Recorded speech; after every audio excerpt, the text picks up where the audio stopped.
First, we're going to talk about the McClouskys. Now, before I get into it, I just want to say they were defending their house. All right. There's no proof on either side whether or not these protesters, I do it in quotes because they weren't in a public space. They supposedly broke into, again, no proof of this either, that they broke through a private gate onto private property and were claiming that they were going to storm their house. So they branded weapons and stood on their front lawn and said, "Get the F out of here." Okay? And, I mean, barring some trigger discipline by Mrs. McClouskey, I feel like she could have handled that a little bit better. Although I think I saw a couple pictures where she did have some trigger discipline, didn't have it on the trigger, but either way, they were pardoned. Now, when you get a pardon, right, that means you're guilty and someone says, okay, you don't have to serve anything. I'm assuming, right? Is that something along those lines? So the McClouskys get pardoned by Missouri governor over last year's viral incident, which I just explained to you. So at the end of July, Mike Parsons pardoned them. Let's see. The way Associated Press describes it is Parson making good on a promise he made to the couple in the first place. When that vow was made, we turned to Sean Hannity interview from last year. Quote, "I will do everything within the Constitution of the state of Missouri to protect law-abiding citizens, and those people are exactly that. They are law-abiding citizens. And they're being attacked, frankly, by a political process that's really unfortunate." Well, that nails it. I couldn't have agreed more with that. Governor Mike Parsons said, okay, it works. My Stream Deck stopped working for a second. It's all good. The decision to pardon the pair was made alongside 10 other pardons and 2 commutations of sentences by the Missouri governor's office. And then here's the list of them all, but the McClouskys are the subject at hand.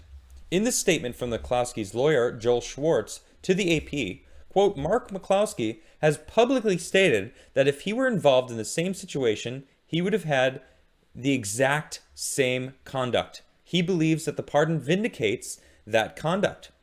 It was mid-2020. Well, I basically, they go on to explain what I explained to you just a minute ago. Now, I'm grateful because I don't think they did anything wrong. And I agree, it did vindicate the fact that he didn't do anything wrong. They were defending their homes. The protesters were on private property. They weren't in public. We don't know for certain whether or not they were making claims to storm their house and "I'm going to live in this room." This is what Mrs. McClouskey said that they heard while I think they were getting ready for dinner or something along those lines. So, I'm fairly certain Missouri is a castle doctrine state where you can defend your own property with guns. So if someone storms your house, you can shoot them, right to defend your property. And, I got nothing wrong with that. Don't be storming in someone else's property with ill intent. You're either invited or you're not, But here's where, this is what pisses me off here. We've got Representative Cori Bush rips pardon of Missouri couple who brandished guns at BLM protesters. See, they weren't protesters at that point. They changed. As soon as they went off of the public street onto private property, that became a different thing. And no one seems to be talking about that. You could protest all you want. Freedom of speech, public property. Like, you're allowed to go out and protest. But as soon as you go onto someone's property, you're invading their land, essentially. It's like, that's not okay. So here's Cori Bush ripping them apart. She's expressed her outrage after the governor pardoned the couple who brandished firearms at Black Lives Matter protesters marching past their St. Louis home during last summer's riot, calling the move absolutely unbelievable. She said it was absolutely unbelievable. Bush, who was among the marchers, told CNN on Wednesday, a day after Republican Governor Mike Parson announced that he pardoned Mark and Patricia McClouskey. Let's see. They pointed their guns totally recklessly to a group of nonviolent protesters walking down a street that had no clue they lived there. See, this is what they're spinning.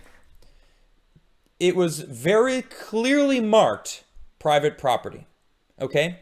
Now, they showed pictures of this gate. Some people argue that the gate wasn't actually destroyed until after everybody left, that it was already destroyed when they got there. But one thing is very clear. It says private property over the gate. That wasn't destroyed. That wasn't marked. That wasn't blocked in any sense. Okay? Protest. That's fine. But when you start going onto someone's private property, and from what Patricia McClouskys claimed was they were making very vocal, we're going to storm this house, we're going to go storm this house, we're going to take this house. She felt threatened on her private property. They weren't just marching past her house, they went through a gate into their property. That's a big difference. So Cori Bush is, making it seem as if these people were, just totally being obnoxious and grabbing their guns and like walking out to the street and being like, pointing their guns at people. No, they felt like they needed to defend their property. Okay? That's their lived experience, Cori Bush. How dare you deny their lived experience? But this is where it gets interesting.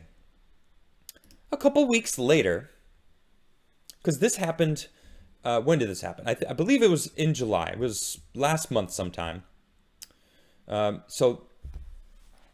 Oh, okay. No, it was about 3 weeks ago. So now it was about maybe a week ago now that Cori Bush came out with this. She defends calling to defund the police while having private security. You would rather me die? This woman came out and said, we must defend the police. And I have to have private security. And it doesn't matter if I spend $10, $20, $100, $200,000 on private security. I need to be safe because I'm making a difference. This is her actual words. She's saying, you don't need protection because, by the way, police, do you know what police are? They're protectors of the public, right? People are pissed at LeBron James because he doxed a servant of the public who saved someone's life by shooting someone else who was about to stab the person. That man is a hero. He's a public servant. Private security is for people that want to defund the police for the public and still feel safe themselves. That's Cori Bush. That's a hypocrite. So the McClouskys were defending their own property, and now Cori Bush has the gall to say, how dare they get pardoned? Well, guess what, Cori Bush? They did nothing wrong. And if you want to defund the police, fine, but give everyone guns. Let everyone have guns then. I think it's a right as an American citizen. You should have a gun. Why not? You should learn how to use it. And you should be trained properly. Literally everyone. Why not? Let's do it. I mean, if you want to defund the police, everyone should have the right to defend themselves. And that's what the McClouskys were doing, Cori Bush. Would you rather me die? No, I don't want anyone to die. Are you kidding me? But I want there to be police. And I want them to be properly funded. Properly funded, not defunded. That is absolutely ridiculous that people want to defund the police. And by the way, nobody hates a bad cop more than the good cops that are out there. Right? Because of course there's bad cops. Look at Australia right now. They shot and killed rescue dogs because of COVID-19. Absolutely ridiculous that they would do this. But then for her to come out and say, rules for thee, but not for me, so blatantly, so publicly, and so seemingly virtuously, like you should be grateful that you have no police and that I have private security because I'm the one who's saving you right now. Oh my gosh. Where does she get off? Acting so high and mighty, like she gets to be the one that has private security. It's like Nancy Pelosi. Wear a mask, everyone, as she goes out and have, 1,000 plate dinner for all of her rich, higher elite class, sitting shoulder to shoulder, rows upon rows, while she speaks to all of them, maskless, every single one of them, while her servants are all wearing masks. It's disgusting. That's the Democrats.